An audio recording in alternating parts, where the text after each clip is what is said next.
नमस्कार दोस्तों, आप सभी का अपनी कहानी चैनल पर स्वागत है। दोस्तों, बैसाख का महीना शुरू हो गया है और आज मैं आपके लिए लेकर आई हूँ बैसाख महीने का महात्म्य। इन दिनों बैसाख के महीने में भगवान विष्णु की पूजा करने का विशेष महत्व है। बैसाख के महीने में सूर्योदय से पहले उठकर स्नान करना चाहिए और उसके बाद में भगवान विष्णु की पूजा की जाती है। बैसाख मास में सभी महीनों को सबसे ज़्यादा उत्तम बैसाख महीने को माना गया है। दोस्तों, पुराणों में भी कहा गया है कि जो व्यक्ति इस महीने यानी बैसाख महीने में सूर्योदय से पहले उठकर स्नान करता है और व्रत रखता है, वो कभी गरीब नहीं होता। उस पर भगवान की कृपा हमेशा बनी रहती है और उसे सभी दुखों से मुक्ति मिलती है, क्योंकि इस महीने के देवता भगवान विष्णु है। बैसाख महीने में जलदान का विशेष महत्व होता है। महिरथ नाम के राजा ने केवल बैसाख के महीने में ही बैकुंठ धाम को प्राप्त किया था। इस महीने में सूर्योदय से पहले किसी तीर्थ, सरोवर, नदी, कुएं पर जाकर या फिर घर पर नहाना चाहिए। दोस्तों, घर पर नहाते समय पवित्र नदियों में से किसी नदी के जल की बूंद डालनी चाहिए व पवित्र नदियों के नाम जपते रहने चाहिए। नहाने के बाद सूर्योदय के समय सूर्य को अर्घ्य जरूर देनी चाहिए।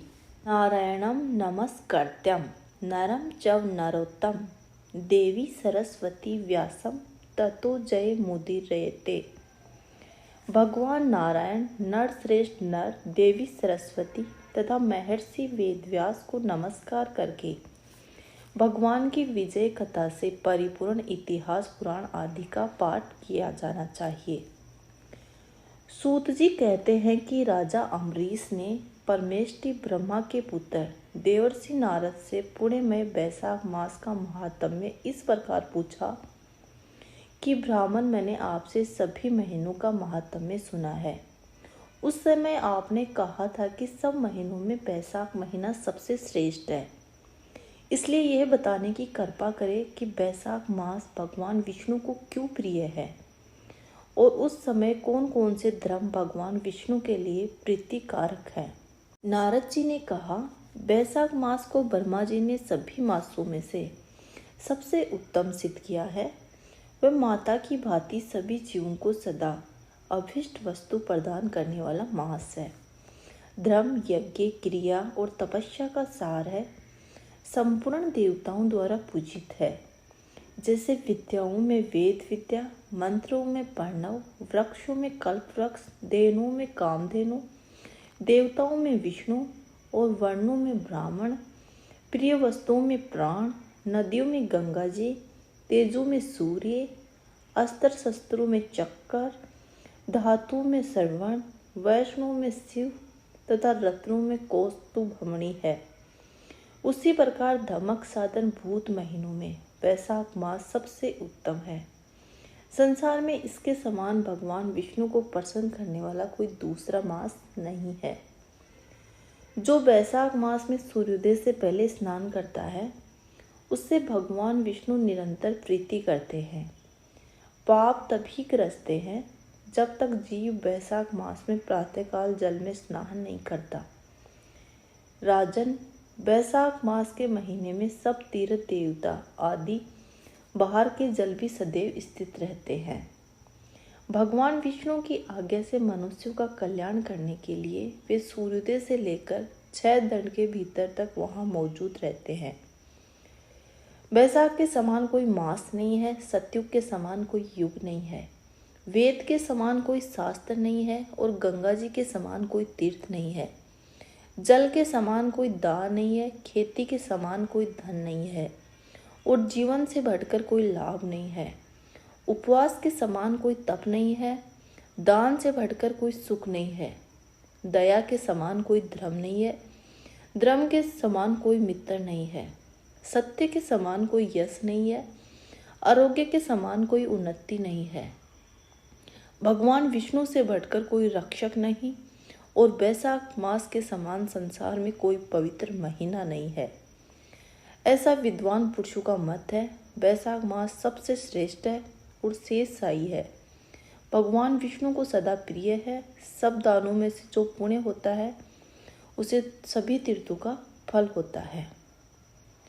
उसी को वैशाख मास में मनुष्य केवल जलदान को प्राप्त कर लेता है जो जलदान में असमर्थ है। ऐसे ऐश्वर्य की अभिलाषा रखने वाले पुरुष को उचित है कि वह दूसरे को प्रबोध करे, दूसरे को जलदान का महत्व बतावे। ये सब दोनों से बढ़कर हितकारी है। जो मनुष्य वैशाख में सड़क पर यात्रियों के लिए प्याऊ लगाता है वह विष्णु लोक में प्रतिष्ठित होता है। नृपश्रेष्ठ प्राप्त दान देवताओं, पितरों तथा ऋषियों को अत्यंत प्रीति देने वाला है। जिसने प्याऊ लगाकर रास्ते में थके हारे मनुष्य को संतुष्ट किया है उसने ब्रह्मा, विष्णु और शिव आदि देवताओं को भी संतुष्ट कर लिया है। हे राजन, वैशाख मास में जल की इच्छा रखने वाले को जल, छाया छाने वाले को छाता और पंख की इच्छा रखने वाले को पंखा देना चाहिए। हे राजेंद्र, जो प्यास से पीड़ित महात्मा पुरुष के लिए शीतल जल प्रदान करता है वह उतने ही मात्र से 10,000 राजस्व यज्ञों का फल पाता है। धूप और परिश्रम से पीड़ित ब्राह्मणों को जो पंखा डुबाकर हवा करता है वह उतने ही मात्र निष्पाप से होकर भगवान को पार्षद हो जाता है। जो मार्ग से थके हुए श्रेष्ठ दिवस को वस्त्र व हवा करता है वह उतने में ही मुक्त होकर भगवान विष्णु का सायुज्य प्राप्त कर लेता है। जो शुद्ध चित्त से ताड़ का पंखा देता है वह सब पापों का नाश करके ब्रह्मलोक को जाता है। जो विष्णु प्रिय वैशाख मास में पादुका दान करता है वह यमदित्यों का तिरस्कार करके विष्णु लोक में जाता है। जो मार्ग में अनाथों को ठहरने के लिए विश्रामशाला बनवाता है उसके पुण्य फल का वर्णन किया नहीं जा सकता। जो मध्याह्न में आए हुए ब्राह्मण अतिथि को यदि कोई भोजन दे तो उसके समान कोई फल नहीं है। अन्नदान मनुष्य को तत्काल तृप्त करने वाला है, इसलिए संसार में अन्न के समान कोई दान नहीं है। जो मनुष्य मार्ग के थके हुए ब्राह्मणों के लिए आश्रय देता है उसके पुण्य फल का वर्णन किया ही नहीं जा सकता है। भूपाल जो अन्नदाता है वह माता पिता आदि का भी विस्मरण करा देता है। इसलिए तीनों लोकों में निवासी अन्नदान की ही प्रशंसा करते हैं। माता और पिता केवल जन्म के हेतु ही, पर जो अन्न देकर पालन करता है मनीषी पुरुष उस लोक को उसी को पिता कहते हैं। बोलो भगवान विष्णु की जय, बोलो ब्रह्मा देवता की जय। दोस्तों, अगर आपको मेरा वीडियो पसंद आया हो तो मेरे वीडियो को लाइक, शेयर और सब्सक्राइब जरूर करें तथा कमेंट बॉक्स में जरूर बताएं।